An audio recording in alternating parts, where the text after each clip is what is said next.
So we'll call to, you ready? And we'll start with the audit committee. Yes. No votes will be taken until Bob Dietrich here. Tony, if you want to take the lead. Yes, so we're gonna adjust our agenda just a little bit. You have number 1 on there as over and under, but we're gonna hold that until Bob's here. So in the meantime, I'm gonna introduce Trevor Carroll and Jonathan Gibbs from BST. They conducted our 2025 audit and they are going to give us the report. We did not put the report in your audit packets, but it's in your board packets. We didn't want to copy all those pages twice. All right. So Okay, thank you very much. floor's yours. Thanks so much, everyone, for having me today. My name is Jonathan Gibbs. I'm a partner at BST. And we are an independent audit firm that you folks actually just reappointed this past year for some additional work. So we very much appreciate the opportunity to continue to work with the authority. I'm joined here by Trevor Carroll. Trevor is a manager at BST. Trevor works almost entirely with governmental entities, and he was here just about every single day during field work to help assist day-to-day operations. I should also add that Trevor's got to be the biggest Schenectady fan in the world. The guy loves Schenectady. It's big advocacy for everything going on. So proud to be here and wanted to be here. So I'm going to give you a quick overview of what we did. We have 4 specific and distinct reports that we issue, which is your audit opinion over the authority's financial statements. We issue a government auditing standards report. We issue a letter of communication to those charged with governance, which is you folks, about the conduct of the audit. We also perform an examination engagement over the authority's investments at your end. So I'm going to start with the big one first, which is the financial statements. They are included in your board packet. I'm going to touch on each one of the more high-level things here.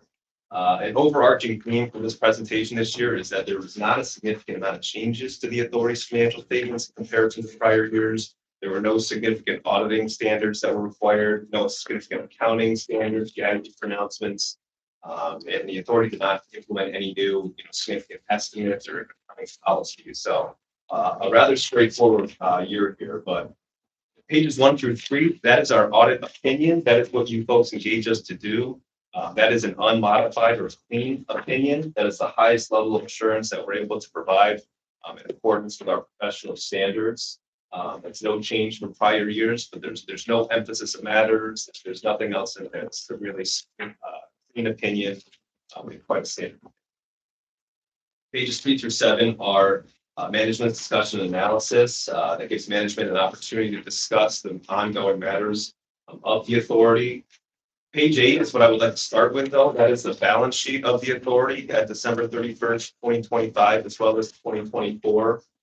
Here's where I just want to spend a little bit of time to highlight some changes and some notable things from here. Taking a look at the total assets of the authority at December 31st, 2025 compared to 2024, you would note about a 14% increase in those assets. It's primarily driven by increases in cash and cash equivalents as a result of the increase in net position of the authority during 2025, which we'll discuss on the next page. But other highlights within the asset section here to note, we talk about it every year, but the loan receivable balance, we do a significant amount of work related to those loans. As you folks are aware, quite a few years ago now, the authority kind of shifted away from issuing loans and rather give more grants, but we still have a material amount of those loans that are outstanding and disclosed within note 2 of the financial statements. We work with management to send out confirmations as well as primarily from an audit perspective to get comfortable with the allowance of uncollectible loans receivable that might also be happening. During 2025, those loans decreased about $380,000. That's primarily the result of principal payments from those entities that are repaying the authority, as well as about $38,000 in forgiveness to social. Elsewhere, within the liability section, if we can work our way down there, a rather significant reduction in liabilities during 2024 of about $4 million. This is primarily a result of the authority repaying debt that came due during the year, and there were no issuances of debt during 2025. Some other notable changes here, you see the escrow payable That was a rather significant increase in comparison to prior years. That's amounts held for the Downtown Schenectady Improvement Corporation. A couple other just minor changes in the timing of accounts payable payments resulted ultimately in that $4 million. Finally, working all the way down to the bottom of the balance sheet, the net position had a rather significant increase during the year, primarily as a function of the increase in net position of the authority, which if we can go over to the next page on page 9. This page is the income statement of the authority, which highlights the revenues, the expenses, and ultimately the change in net position during the year. You'll see that sales tax revenues increased about 7% in comparison to 2024. As you folks, the authority is one of the few entities where inflation isn't always the worst thing in the world. As the sales tax dollars continue to flow into the authority, we've seen that top line revenue of sales tax revenues increase steadily year over year. Other income of $450,000. It fluctuates annually. This is simply the land bank fees, as well as some of the IG. It's about $350,000 land bank fees during the year. The remainder being the IG. So in total, $13.2 million of revenues in comparison to $12.4 the prior year. As we work our way through that operating expenses, these really did remain comparable from year to year. The only item of note here that I would see is, the health insurance costs, similar to all entities. The authority continues to experience the increases as a result of healthcare benefits to its employees here. But ultimately, the $1.3 million in operating expenses in 2025 remain comparable. As we work our way down through the income statement, the non-operating expenses also remain comparable. You'll note that a bit less in investment earnings. However, as the authority continues to repay its debt, that interest expense increases. Ultimately, we get to a net position change of $11.3 million that is then reduced by the $4.3 million in project costs. I think the authority has a really awesome footnote within the notes of the financial statements in note 5 that discloses exactly who received that money within Schenectady. Every entity that received that foots down to the $4.3 million. Also shows what future commitments are on this cost. In terms of the remainder of the notes of the financial statements, again, as I kind of began this presentation, there's not a lot of changes. There's no new significant footnotes. There's no changes to any of the footnotes in comparison to prior years. GASB did not come out with any pronouncements that require any modification or changes. We always talk about any future standards that are coming. I think GASB 103 has us take a quick relook at what the MD&A, how that reads. We'll talk about that next year. I do not expect there to be a significant change to the authority's financial statements, but that's something that we'll work with management on to make sure that we are complying as that standard is required in 2026. But other than that, there's no real changes that we see on the horizon that are going to impact any footnote disclosures or any accounting in balance sheet. The final 2 pages of this report are the Government Audit Standards Report. That is required in accordance with the governmental audit. In that report, you will note that we did not identify any significant deficiencies or material weaknesses within the internal controls of the authority during our audit in 2025. Again, those will be fully disclosed to you folks in your capacity as audit committee members. However, there were none identified within 2025. So certainly good. We also issue a letter to those charged with governance that is required in accordance with our professional standards. That has to give a summary of exactly how the audit went, both quantitative and qualitative items in there. Within that, you will note that it was rather standard year in the sense that there were no new accounting principles, management not changing estimates, no significant or unusual transactions were identified by us. We were, as auditors, provided with all the necessary documentation that we needed to form our opinion over financial statements. There were no significant disagreements with management. We disclosed 2 adjustments that were made to the preliminary trial balance that we worked with management on, as well as 2 adjustments that were immaterial to report within the financial statements. These are similar to prior years, basically the discount on the bomber's note, as well as the pension contribution. But those are kind of carry forwards from previous years, really nothing significant to note in that regard. Final report that we issue, that we're required to issue in accordance with the ABO, is an examination engagement. We have to take a look at your investment policy as well as the investments being held by the authority during the year to ensure that they're compliant with New York State laws and regulations. If you were to read that report and say that we are in agreement with your investment policy, that it is established and maintained in accordance with those requirements, as well as the holdings actually held by the authority are compliant with what New York State says the authority can and cannot hold. So again, clean opinion there in terms of investment. With that, I open it up to you folks. If you have any questions, if you'd like me to dive in deeper to any footnote disclosures, anything within the balance sheet or the income statement, please, the floor is yours. I'm happy to answer any questions that you have. I don't have anything. That was easy. Well, it looks like they did a good job. We thank Jonathan and Trevor. They always come. They always do a great job. They keep me on my toes. And it's a pleasure to work with them.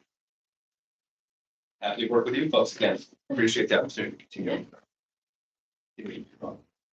Okay. I think, Tanya, maybe we should do the recommendation, and when Bob gets here, then we'll do the final vote. That's what we'll have to do. Yeah. So. So let me go over. I'm going to go over the over and unders. I'll just Yes, explain but to you. maybe we do this first. Yeah. You know, I'll move it and. Right. And then we just won't. Yes, that one right there. Yeah, that has to be. You'll second it. Right. And so then when Bob gets here, then we'll actually have the vote. Yeah. Okay.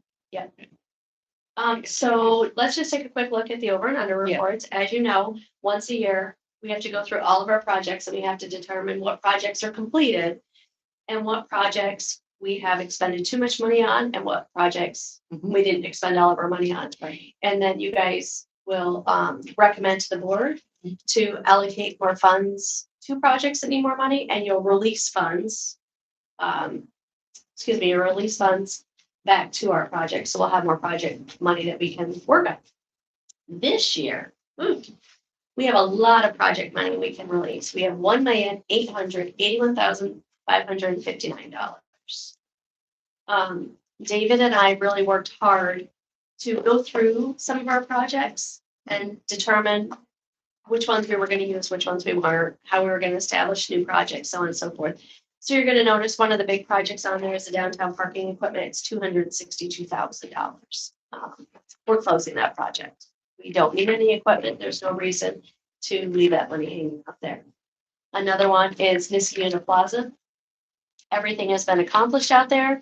That's $253,098. So that's another big chunk of everything that we're doing. So there is a nice long list here that shows you all the projects that we're closing, a number of Range Street projects that we thought we were going to do, and now we're not doing them.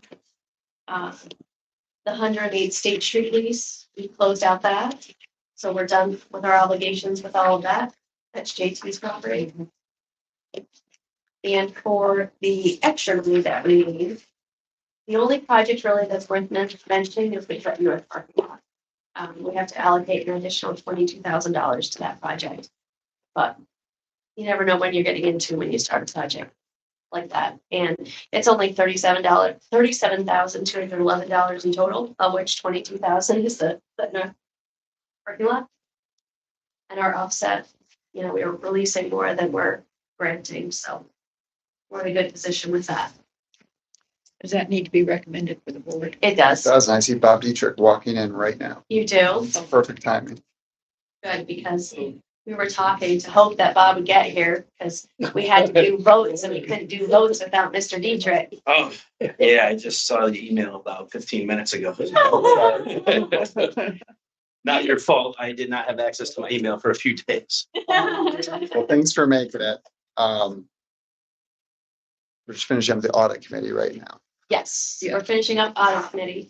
We do have the project reconciliation accounting that we need everyone to recommend to go to the board.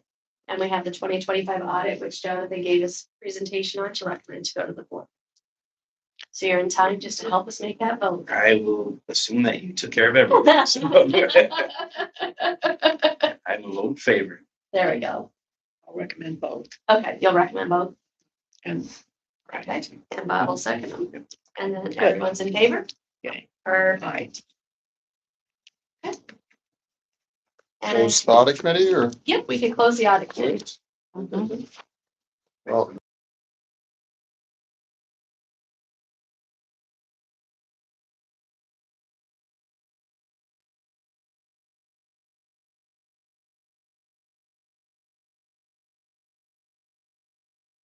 the governance committee, Right.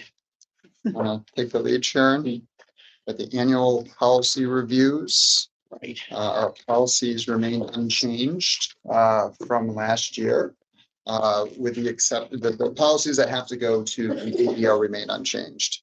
With the exception of our personnel policy, which we have included in this packet, red line to show you some of the changes that we need to make.